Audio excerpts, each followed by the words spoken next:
Fala, galera, tudo bem por aí? Gente, estou aqui hoje para continuar a aula sobre Alta Idade Média que a gente estava tendo. Dessa aula especificamente a gente vai falar do Oriente. Então nós vamos abordar em primeiro lugar a Península Arábica com os árabes e em segundo lugar o Império Bizantino. A gente vai deixar um pouquinho de lado por esse momento a China, por exemplo, e a Índia, mas depois nós falamos em relação a isso para uma outra hora, certo? Bem, nós sabemos que a Alta Idade Média ela vai do século V depois de Cristo até o século X depois de Cristo, certo? E nosso primeiro assunto aqui vai ser sobre o mundo árabe. Bem, nós sabemos que os árabes são aqueles que viviam nas Arábias ou na Península Arábica, certo? Que tem sua origem na Península Arábica. Anteriormente à criação do Islã, e a gente já vai falar dela logo menos, como que os povos se organizavam? Bem, suas principais características eram o poder descentralizado, então nós tínhamos aproximadamente 300 tribos distintas espalhadas por essa Península Arábica que compunha todo esse território. Tribos essas que acreditavam em vários deuses, então que tinham uma religião politeísta com, digamos que um modelo antropozoomórfico, ou seja, nós temos deuses com formas humanas e animais em um mesmo corpo, digamos, né? A mistura entre humanos e animais.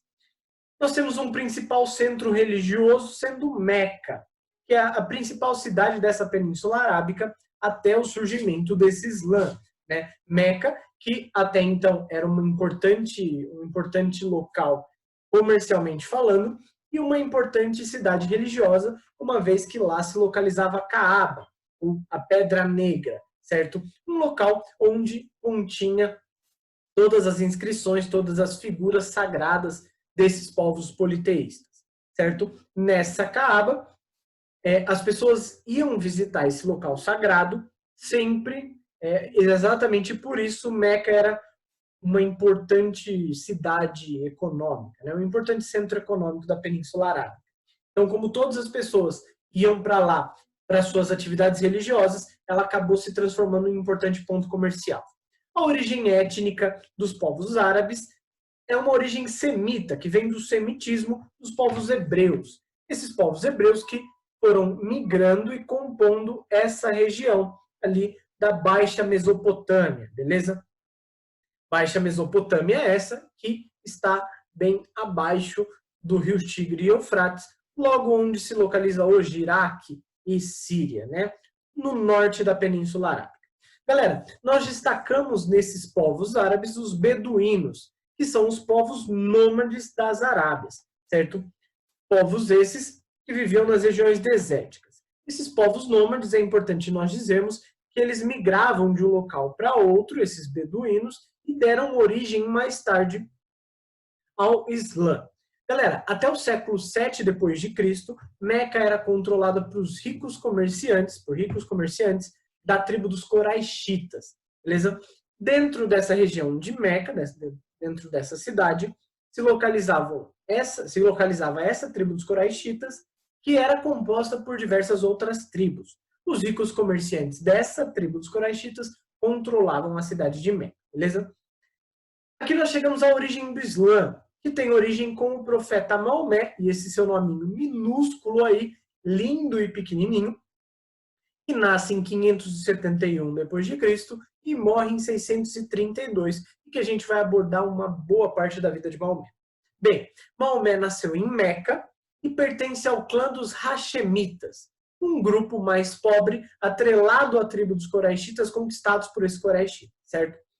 Durante parte da sua vida, ele foi um guia de caravanas dessa tribo dos Coraixitas. Então, qual era o papel de Maomé durante toda a sua juventude e vida adulta?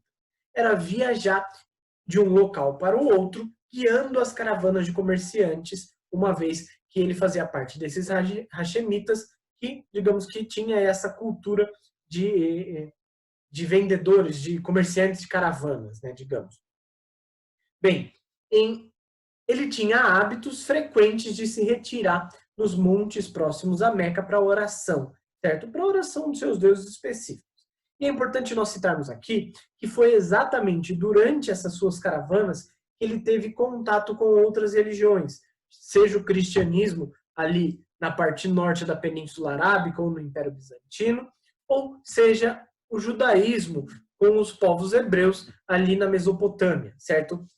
A partir dessa relação com as outras religiões monoteístas, nós temos algumas partes da vida de Maomé a destacar.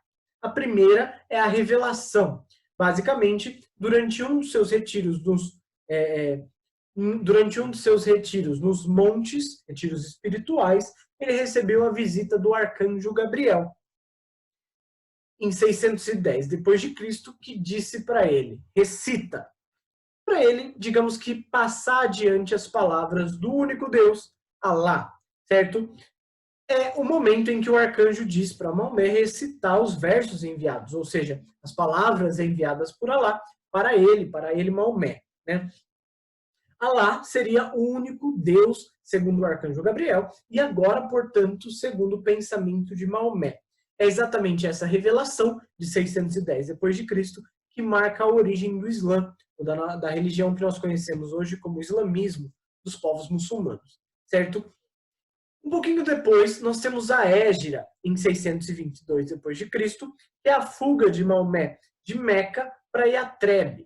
Yatreb é essa que é a atual Medina. Medina, que tem esse nome porque significa em árabe a cidade do profeta, certo? Em 622 depois de Cristo, ele resolve fugir de Meca para Yatreb porque estava sendo perseguido pela própria tribo, pela tribo dos Coraixitas, que estava perseguindo a ele e seus seguidores, exatamente por eles começarem a dialogar, digamos, a converter um grande número de fiéis para o islamismo, certo?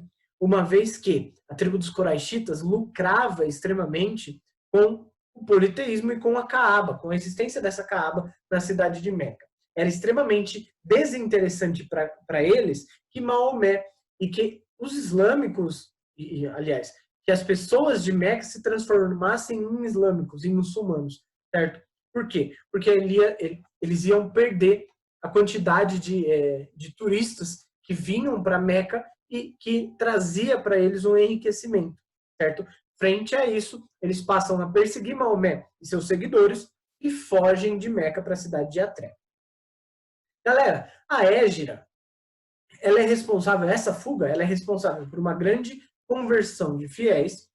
Então, tanto durante a fuga quanto depois, na cidade de Yatreb, nas cidades em que Maomé vai visitar mais tarde, ele vai conseguir converter muitas pessoas para o islamismo. E é exatamente essa Hégira aqui, em 622 depois de Cristo, que marca o início do calendário islâmico, tá? Então, se vocês visualizarem o dia de hoje, por exemplo, no calendário islâmico, eles se encontram no ano de 1398, ou alguma coisa assim, certo? Ele é de acordo, o ano 1 deles é o ano 622 depois de Cristo, seria o ano 1 nosso do calendário cristão, é o ano 1 deles do calendário islâmico, certo? Bem, em 630 depois de Cristo, Maomé e seus seguidores resolvem retornar a Meca, conquistam a cidade de Meca e realizam a unificação política e religiosa de toda a Península Arábica. A partir de 630 depois de Cristo, toda a Península Arábica ela vai estar agora sob domínio de Maomé e dos seus seguidores dos islâmicos, certo? Formando o que nós conhecemos como o Estado Teocrático Árabe ou o Império Árabe.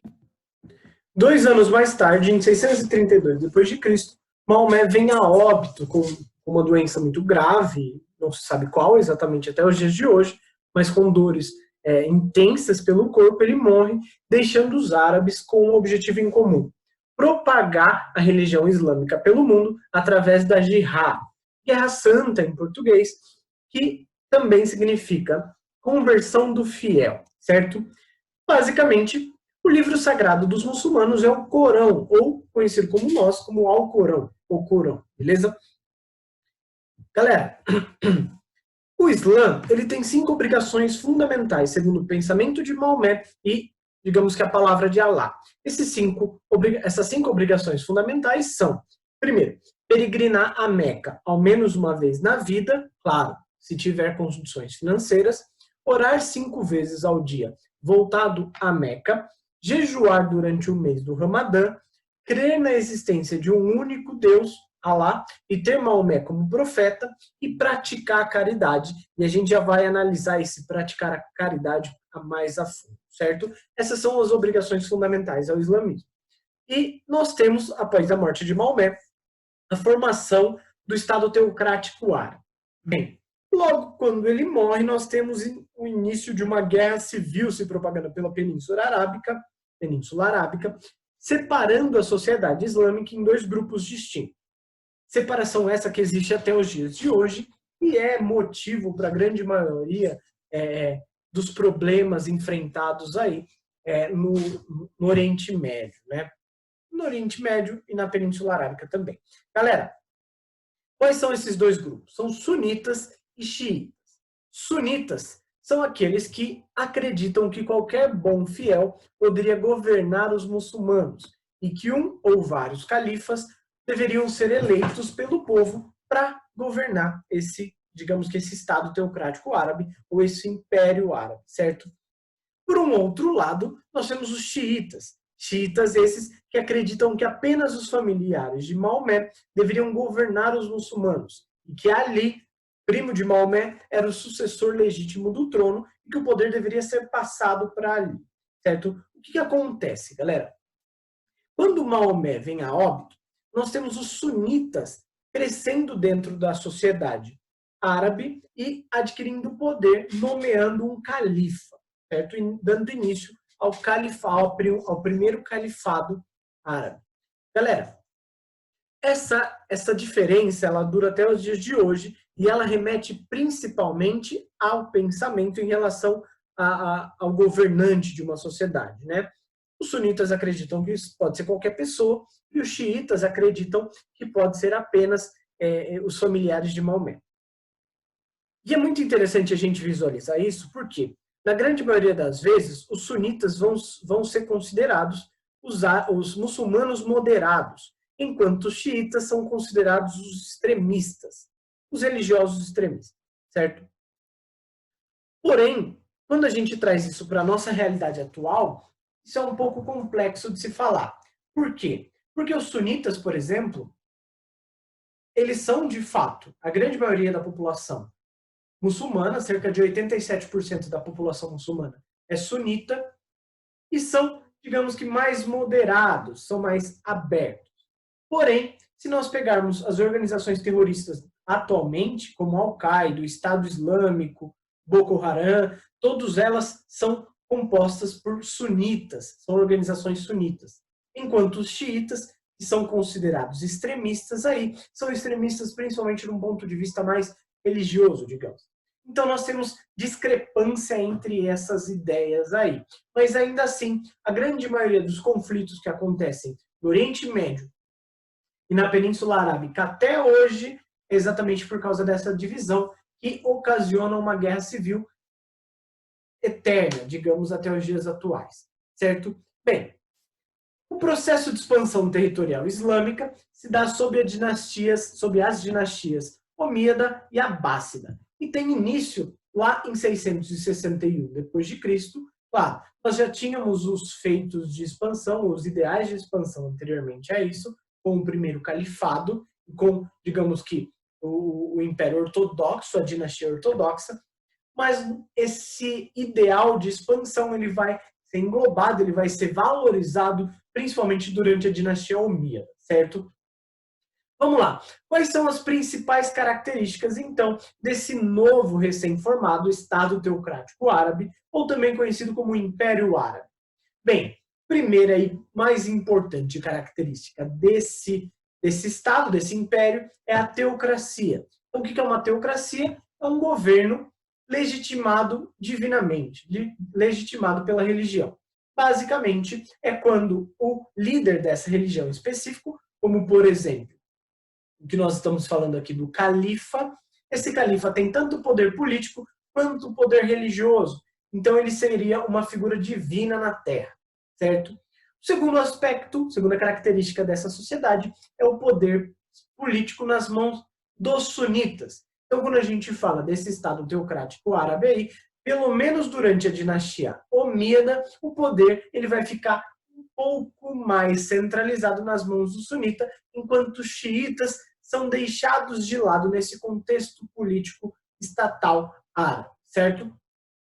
Além disso, nós temos um ideal de contínua expansão com a jihad, que até hoje, digamos, é ideal aí, que compõe os pensamentos sunitas e xiitas, claro, de alguns grupos específicos, né? Por exemplo, como nós falamos aqui, a Al-Qaeda, ela tem esse ideal jihadista de guerra santa, de eliminar e de converter o maior número de pessoas ao islamismo. Ao mesmo tempo, o Estado Islâmico também segue essa jihad, essa guerra santa, sagrada, né? Enfim. Além disso, durante a dinastia Omíada, galera, nós temos a cobrança da jizya, que é um imposto cobrado de não muçulmanos em território sob domínio muçulmano.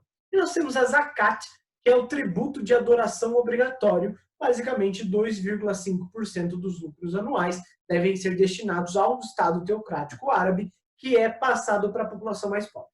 Percebam, nós falamos aqui da quinta obrigação fundamental do islamismo, que seria praticar a caridade, certo? Bem, quando nós falamos desse quinto elemento aqui, dessa quinta obrigação, ela é exatamente essa zakat que vocês veem aí embaixo. Basicamente é um tributo obrigatório. Essa caridade aqui, essa prática da caridade, é algo obrigatório dentro do Estado teocrático árabe ou do Império Islâmico, e é cobrado de todos os muçulmanos que compõem, que estão dentro do território do Estado teocrático árabe, certo? Basicamente, você tem que doar para o governo 2,5% dos lucros anuais que você tiver, que é direcionado para as populações mais pobres. É importante a gente dizer, galera, que a jizya e a zakat foram um dos problemas da dinastia Omíada, e o maior deles que faz ela, digamos que, ter um fim mais tarde, o início da dinastia Abbásida. Por quê? Porque, como nós sabemos, o Estado teocrático árabe, o Império Árabe, ele vai ganhando território ao longo do tempo. Por exemplo, ele domina parte da Península Ibérica, onde hoje se encontram Portugal e Espanha. Antigamente, durante o século, principalmente dos séculos 7 ao século aproximadamente 12, 11, 12, nós temos exatamente o domínio da Península Ibérica pelos árabes, pelos muçulmanos, certo? Isso vai começar a mudar com a Guerra de Reconquista mais tarde, no século X em diante. Século X, XI, XII, principalmente no século XIII e XIV, que tem seu fim. Pessoal, essa jizya aqui, ele era um imposto cobrado de não muçulmanos em um território sob domínio muçulmano. Então vamos pegar o exemplo aí da Península Ibérica, já que nós estamos falando dele. Península Ibérica era composto por povos europeus, certo? Naquele momento histórico, pelos visigodos, anteriormente do domínio árabe. Então, basicamente, o que aconteceu? Os árabes venceram os visigodos e expulsaram esses, aliás, e colocaram sobre esses um domínio territorial, um domínio político. Bem, ou seja, esses povos vândalos, esses povos, sobretudo visigodos, eles tinham impostos cobrados deles porque eles eram considerados não muçulmanos e estavam sob domínio muçulmano. Bem, na grande maioria das vezes, galera, o que esses povos faziam? O que essas pessoas faziam? Eles se tornavam muçulmanos. Por quê? Eles se convertiam à religião islâmica. Por quê? Porque ao invés de ele pagar esse imposto, que era um imposto maior, eles pagariam a zakat, ao contrário disso, certo? Basicamente, eles teriam que pagar apenas 2,5% dos seus lucros anuais, uma vez que agora eles eram muçulmanos. Então, essa realidade aqui foi um dos problemas que levou a dinastia a seu fim, a dinastia Omíada a seu fim, certo? Bem, essa dinastia Omíada, ela dura de 661 depois de Cristo até 750 depois de Cristo. O principal feito logo no início dessa dinastia, é a mudança da capital de Meca, que continuava sendo um importante centro, principalmente religioso e comercial, mas agora a capital seria em Damasco, hoje capital da Síria, certo? Nós temos uma centralização do poder nas mãos do califa, que é o líder tanto espiritual, religioso, quanto líder político do Império. Nós temos o conjunto de leis desse Estado teocrático árabe, baseadas no Alcorão, então no livro sagrado, ou seja, a legislação nada mais é que composta pela religião. Nós temos o Império dividido em diversas províncias, lideradas por governadores nomeados pelo califa. E uma estrutura social hierarquizada muito bem dividida em 4 classes sociais distintas. Em primeiro estavam os árabes muçulmanos, eles tinham, digamos que, o maior poder, seja político, seja social, seja econômico. Em segundo lugar, nós temos os muçulmanos não árabes, então aquelas pessoas de outros locais, aqueles povos conquistados, mas que se convertiam à religião islâmica, que eram muçulmanos, se tornavam muçulmanos. Em terceiro, nós tínhamos as pessoas livres não muçulmanas, como os cristãos e judeus, que compunham também os territórios conquistados pelo Império Árabe. E por último, em quarto lugar, os escravos, que na grande maioria das vezes também eram aqueles de guerra, conquistados em guerra, certo? Galera, então aqui nós temos um mapa demonstrando para a gente a distribuição desse território árabe aí, islâmico, de acordo com o passar do tempo. Se nós visualizarmos aí, por exemplo, nós sabemos que o território árabe sob domínio de Maomé era só o território específico da Península Arábica, de centro-sul da Península Arábica, certo? Em 632, com o primeiro califado, o califado ortodoxo, nós temos aí a conquista dos territórios da Pérsia e do Egito, e também da Mesopotâmia até aproximadamente a Armênia, né? E mais tarde, sob o califado omíada, ou seja, sob a dinastia omíada, nós temos a conquista da grande maioria dos territórios aí que vão praticamente até a Índia de um lado, onde hoje se encontram aí Afeganistão, Quirguistão e assim por diante, Azerbaijão, e do outro lado, o norte, todo o norte da África, com Cartago, Tunis, e onde hoje se encontram Marrocos, Tunísia e assim por diante, e também a Península Ibérica, onde hoje se encontram Espanha e Portugal, né? Então nós temos a ideia do tamanho, dimensão desse império árabe, ou do Estado teocrático árabe, durante o período de Maomé até o final da dinastia Omíada, galera. E vamos lá, nós chegamos agora à dinastia Abássida, que vai aí de 750 d.C. até 1517, conquistado mais tarde pelos turcos otomanos, certo? Primeiro feito da dinastia Abássida, mudança da capital de Damasco para Bagdá, e muda várias vezes além de Bagdá, tá? Nós temos uma distribuição de temporal aí, uma distribuição temporal de capitais durante o processo da dinastia Abássida. Nós temos a criação do cargo de vizir, que é considerado praticamente um primeiro-ministro atual, mas que naquele período era um ministro e conselheiro direto do califa e que realizava a ligação entre o monarca e seus súditos, então quem falava em público, quem tinha a relação com as pessoas, a relação direta, digamos, né, era exatamente esse vizir, para poupar a figura do califa. Além disso, nós temos uma ascensão ao poder, um apoio dos xiitas, né? Então, esses abássidas, a família abássida, a dinastia abássida, vai chegar ao poder com o apoio dos xiitas contra essa ideia aqui da estrutura social e principalmente dos impostos da jizya e da zakat, da realidade desses impostos. Bem, grande parte dos árabes muçulmanos vão se virar contra a dinastia omíada, exatamente pela cobrança da zakat, porque cobrando a zakat para povos recém-conquistados, o que vai acontecer? E que se transformam em islâmicos, claro, em muçulmanos, se convertem ao islamismo, o que vai acontecer? O Estado, o Império, ele vai arrecadar menos dinheiro, certo? Logo depois, a dinastia omíada vai tomar uma atitude que é de manter o que nós chamamos de jizya por um período de tempo posterior depois que as pessoas se convertiam, as pessoas não muçulmanas se convertiam ao islamismo. O que aconteceu?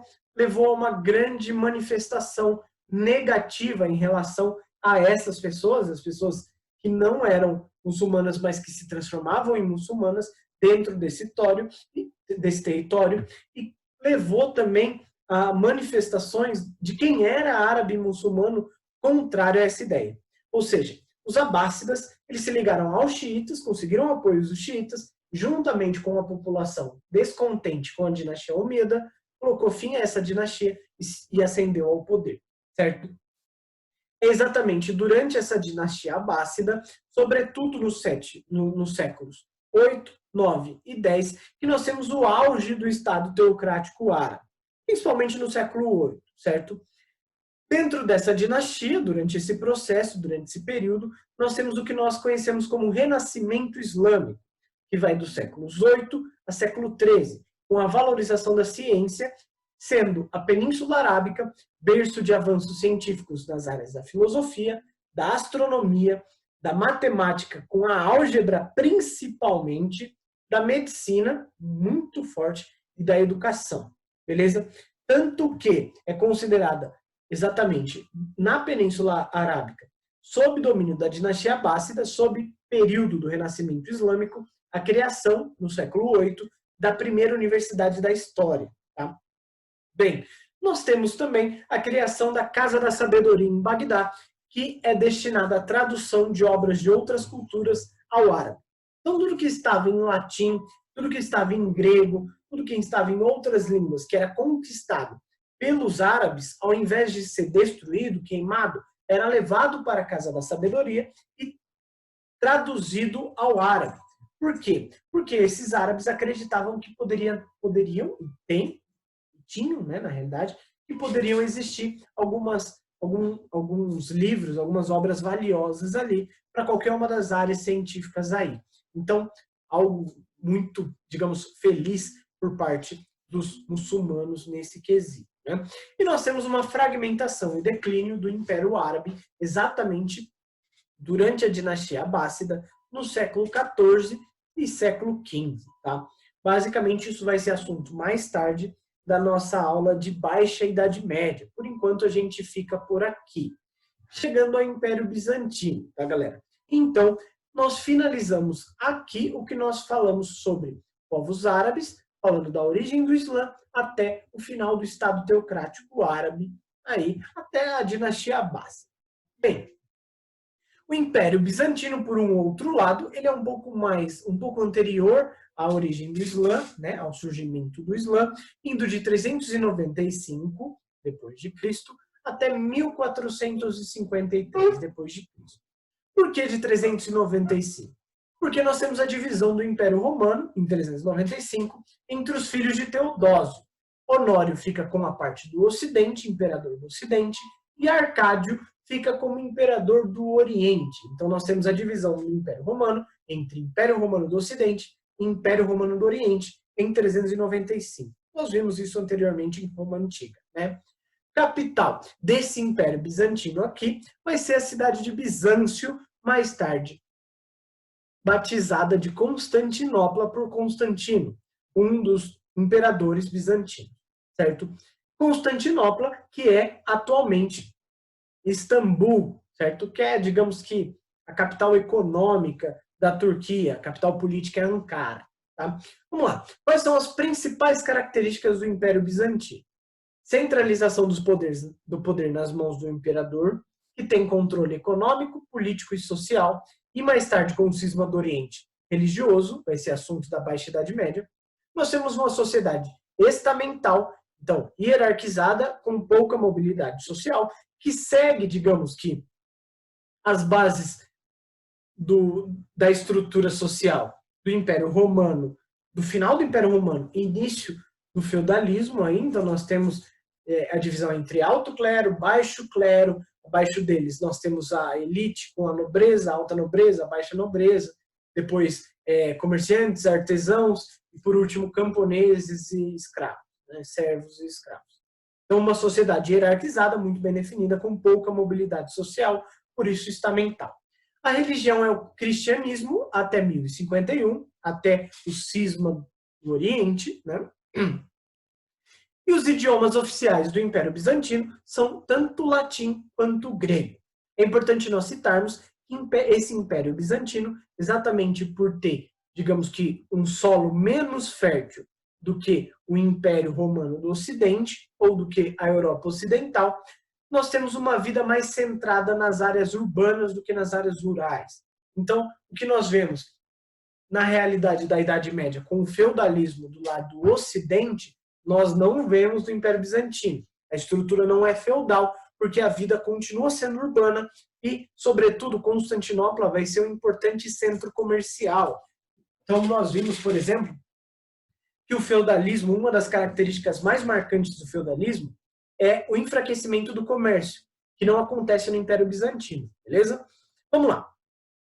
Nós damos destaque no Império Bizantino ao governo de Justiniano, que vai de 527 a 566 depois de Cristo. O governo de Justiniano esse que marca o ápice, o clímax, o auge do Império Bizantino, beleza? Quais são os seus principais feitos para marcar esse auge do Império Bizantino e para ser considerado o maior e mais, digamos, melhor, digamos, imperador bizantino? Bem, primeiro, ele leva ao fortalecimento do poder imperial. Ele vai centralizar o poder nas suas mãos ainda mais, certo? Nós vamos ter uma contínua expansão territorial durante o seu governo, com a conquista de províncias no norte da África, na Península Itálica e na Península Ibérica.